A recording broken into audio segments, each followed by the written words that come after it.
Antes de mergulhar nesta história incrível, considere se inscrever no canal e ativar o sininho.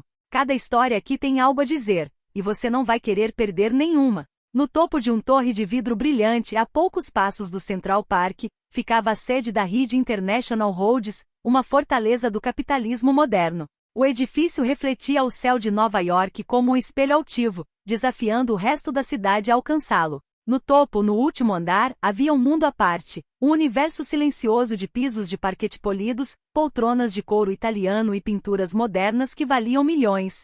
Era ali que Jonathan Reed, um nome que Wall Street falava com uma mistura de medo e respeito. Aos 52 anos, Jonathan não era mais o homem ambicioso que fora na juventude. Ele havia se tornado uma lenda viva, um estrategista frio e calculista que construiu um império por meio de aquisições, negociações acirradas e decisões impopulares, porém lucrativas. Ele sobreviveu a julgamentos públicos de alto perfil, crises financeiras, escândalos e até mesmo a uma tentativa de golpe interno orquestrada por seus próprios associados. Mas apesar do seu sucesso retumbante, havia uma área escura nele, um vazio mais profundo que os números em seus extratos bancários. Ele não tinha mais fé em ninguém. Muitas traições. Muitos sorrisos hipócritas em jantares de negócios. Muitos apertos de mão por obrigação, nunca por confiança. Até mesmo seus familiares, aqueles que ele considerava inabaláveis, haviam se mostrado fracos quando se tratava de dinheiro. Então, com o tempo, Jonathan aprendeu a confiar em apenas uma ferramenta, o teste. Ele testou, ele provocou, ele observou. Às vezes ele expunha as pessoas ao estresse, às vezes à tentação. Ele sabia de sua verdade de uma pessoa era revelada apenas em segredo, quando ninguém estava olhando. Pelo menos era o que ele pensava. E naquele dia, sozinho atrás das janelas escuras de seu escritório, Jonathan Reed iria implementar um teste discreto mas decisivo. Uma armadilha. Uma armadilha. E o alvo não seria um executivo ambicioso ou um sócio influente. Não. Seria uma mulher invisível. Uma figura pela qual passamos sem prestar atenção. Uma simples faxineira. O nome dele era Ava Coleman. Aos 29 anos, Ava trabalhava na manutenção havia 3 meses, designada para os andares executivos da sede. Ela sempre usava o uniforme de serviço, impecavelmente passado, o cabelo preso em um coque simples e um par de tênis gastos, mas limpos. Ela chegava na hora, nunca faltava um dia e realizava seu trabalho com cuidado meticuloso. Mas o que mais a diferenciava era sua silêncio. Ava só falava quando lhe dirigiam a palavra. Nunca se sentava, mesmo nos intervalos. Não olhava para os objetos luxuosos que limpava. Movia-se de um escritório para outro como uma discreta lufada de ar, quase invisível para os executivos de gravata que trabalhavam até tarde. No entanto, aqueles que se davam ao trabalho de observá-la viam em seus gestos uma disciplina rara, uma concentração quase militar. Ela não se limitou a esfregar o chão ou a esvaziar o lixo, ela respeitava o lugar. Mas por trás desse rigor, havia uma vida difícil, tecida de sacrifícios.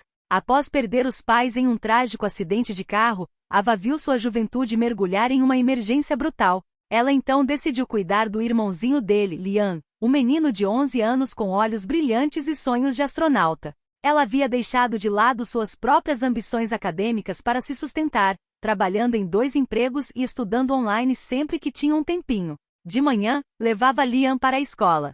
À noite, limpava escritórios onde outros construíam impérios enquanto ela limpava seus rastros. Mas Ava não invejava ninguém.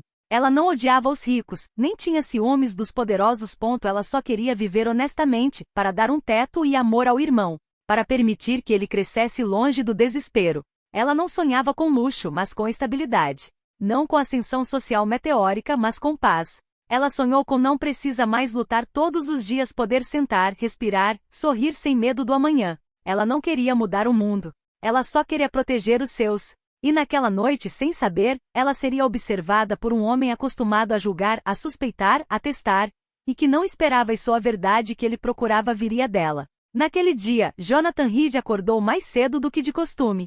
O céu estava pesado, cinzento, pairando sobre Manhattan como um presságio. Um silêncio incomum reinava em seu escritório no topo da torre. Nenhuma reunião, nenhuma ligação com investidores, nenhuma auditoria em andamento. Apenas uma ideia persistente que o assombrava havia vários dias. Ele sentou-se atrás de sua sólida mesa de mogno, bateu nervosamente sua caneta dourada em um documento em branco e então chamou seu assistente pessoal. Victor, entre.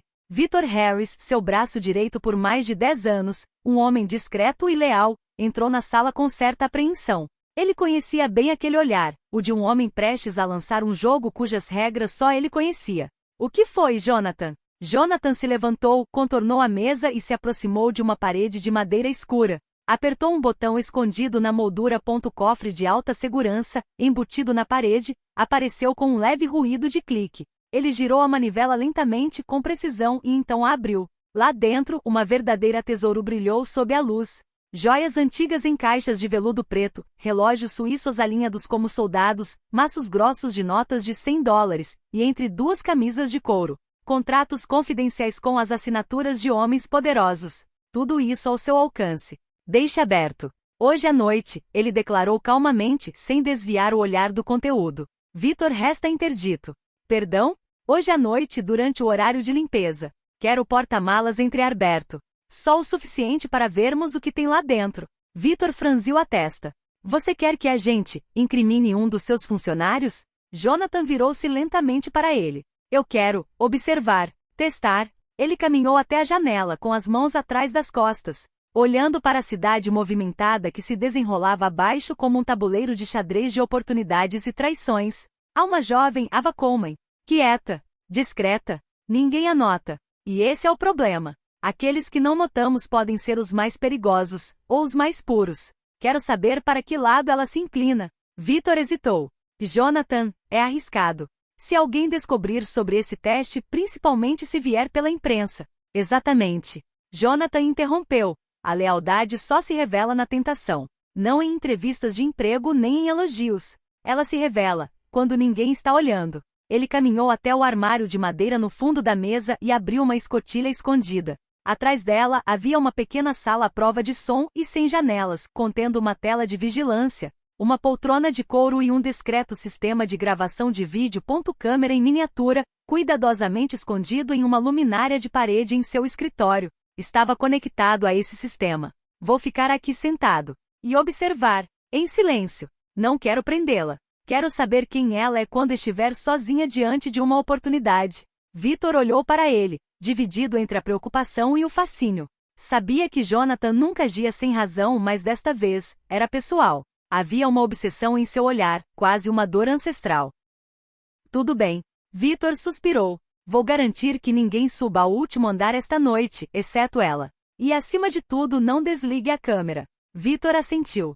Jonathan afundou-se na poltrona da sala secreta, sozinho em frente ao biombo. Cruzou os braços paciente com a expressão impassível. Ele não estava procurando um ladrão. Ele estava procurando a verdade. E ele ainda não sabia disso. O que ele estava prestes a observar seria muito mais perturbador do que ele imaginava. Ele era 22, 34 preciso quando Ava Coleman entrou no gabinete presidencial no último andar da Torre Reed.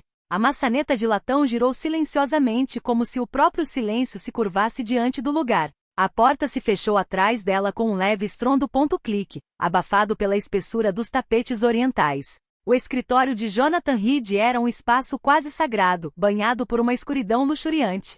O brilho dos postes de Manhattan filtrava-se pelas janelas panorâmicas, lançando reflexos instáveis nas paredes escuras de nogueira. O leve aroma de couro, madeira polida e papel velho enchia o ar. Ava, como fazia todas as noites, entrou humildemente, segurando sua vassoura em uma mão e um pano na outra. Primeiro, ela fez o que sempre fazia. Começou pelas janelas, limpando com movimentos calmos e circulares, precisos, quase coreografados. Depois passou para a mesa, as cadeiras, as prateleiras. Cada objeto que tocava era tratado com respeito silencioso, como se estivesse limpando não apenas os móveis, mas a memória de alguém. E então ela se aproximou do canto direito do escritório, onde havia uma parte da parede que se sabia ser móvel. Uma rápida olhada foi suficiente para perceber que algo estava errado.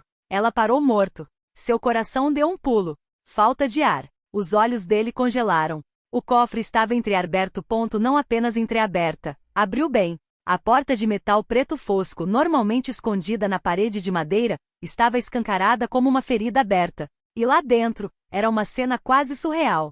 Maços de notas de $100, amarrados ordenadamente, eram empilhados como tijolos em uma parede dourada.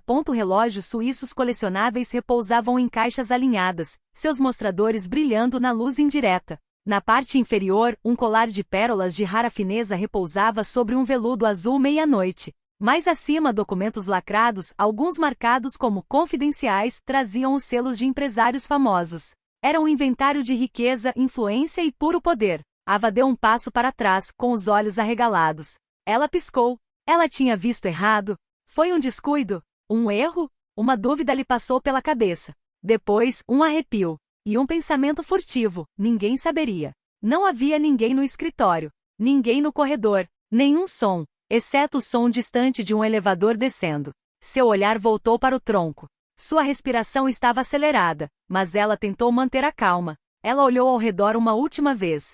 Então, com lentidão comedida, encostou delicadamente a vassoura na parede e ajoelhou-se um pouco para se aproximar. Não tocou em nada, nem mesmo na borda. Ela se sentou rapidamente com uma expressão grave. Sua expressão não era de medo nem de tentação. Era de decisão. Ela enfiou a mão no bolso interno do casaco e tirou um pequeno caderno ponto em couro desgastado, o objeto que ela sempre carregava consigo. Dentro, listas de tarefas, citações motivacionais, palavras para o irmão. E algumas post-its com bordas córneas. Ela arrancou um rosa claro, e pegou uma caneta pequena. E com uma letra limpa e direta, ela escreveu: Senhor Reed. O porta-malas já estava aberto quando cheguei. Nada foi movido. Ava Coleman. Ela releu o bilhete por um segundo. Então, sem tremer, aproximou-se da mesa de mogno e delicadamente colou a mensagem ali, perto do porta-canetas com o nome do bilionário gravado. Então, com um gesto cheio de contenção, ela fechou delicadamente a porta do porta-malas. Ela não forçou. Não fez barulho. Fechou-a como quem fecha um livro velho que não se permite ler. Então ela voltou para pegar sua vassoura. E retomou seu trabalho. Como se nada tivesse acontecido. Na sala ao lado, Jonathan Reed assistiu à cena ao vivo na tela de vigilância. Sentado na poltrona de couro da sala secreta, com os cotovelos apoiados nos joelhos e as mãos entrelaçadas diante da boca, ele não disse nada. Seu olhar estava fixo na imagem, Ava colando um bilhete simples. Depois Ava, retornando ao seu trabalho sem se virar. Ele não se moveu um centímetro.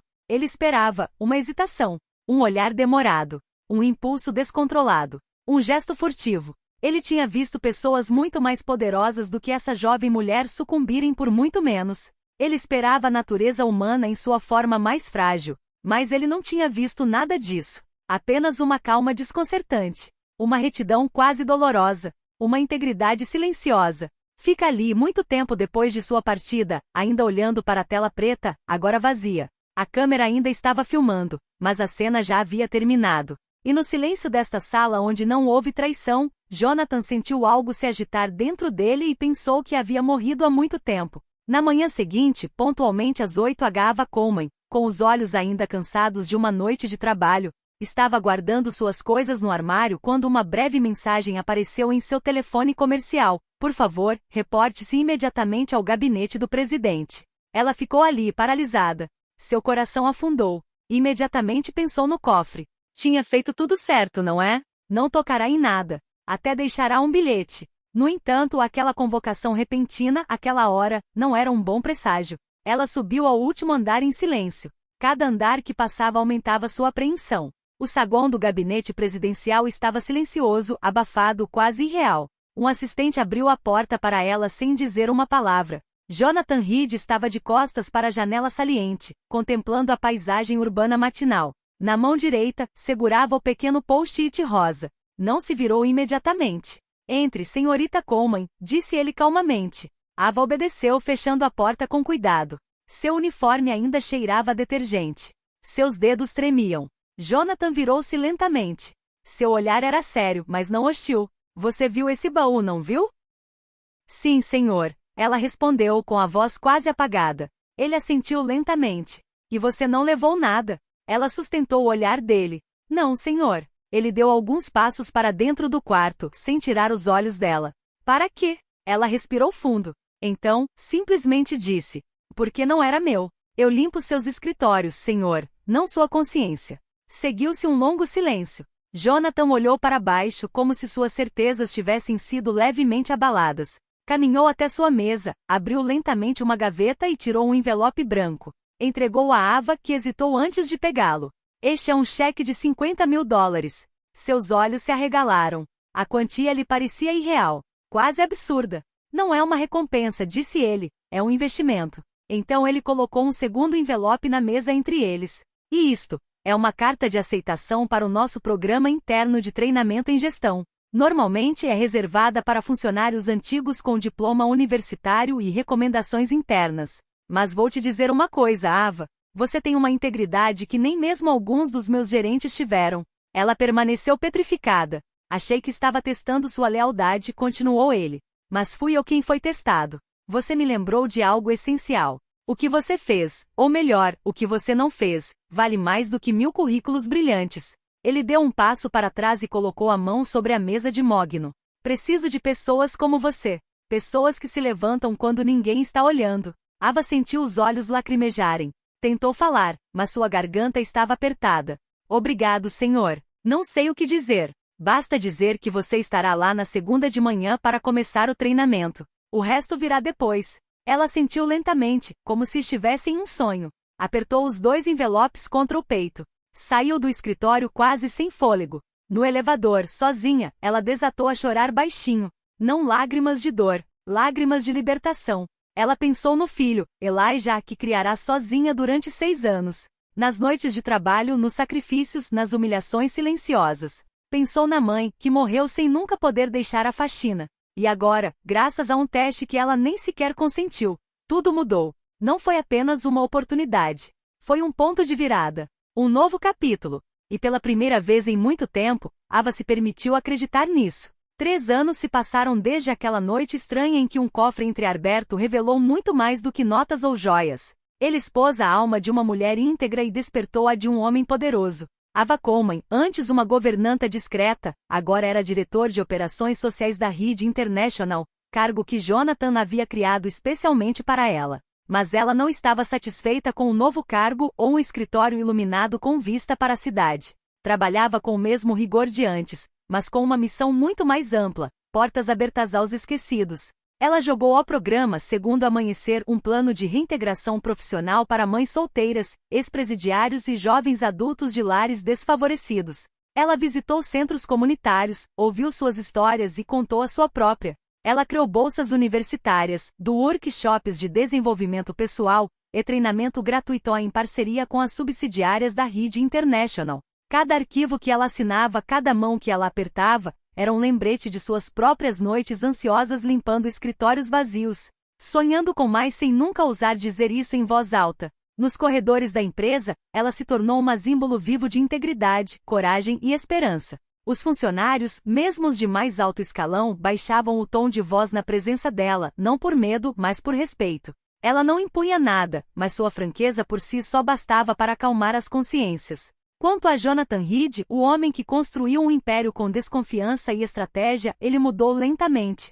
Ele aprendeu a ouvir sem testar, tendar sem medida a ele, que acreditava que cada pessoa tinha um preço, descobriu que algumas pessoas possuíam algo muito mais raro, uma moral inabalável. Às vezes, ele interrompia suas reuniões para pedir a opinião de Ava sobre projetos sociais ou decisões internas. Falava dela aos seus parceiros estrangeiros, não como uma história de sucesso, mas como a consciência de sua empresa. Ele aprendeu a vê-la não como uma protegida, mas como uma igual. E mais, como um bússola humana. Certa noite, quando voltavam juntos de uma conferência de caridade, Jonathan disse a ela, observando as luzes da cidade passarem pela janela do carro: "Achei que tinha te enganado com um cofre. Mas na verdade, você abriu o meu, não o de aço. O que eu fechei bem mais fundo." Ava sorriu suavemente sem responder. Ela sabia que algumas coisas não precisavam ser ditas. Ele havia deixado um baú aberto para testes. Mas foi o coração dele que ela revelou. E naquele gesto silencioso, naquele simples post-it rosa de muito tempo atrás, estava a semente de uma transformação que nenhuma nota poderia ter comprado.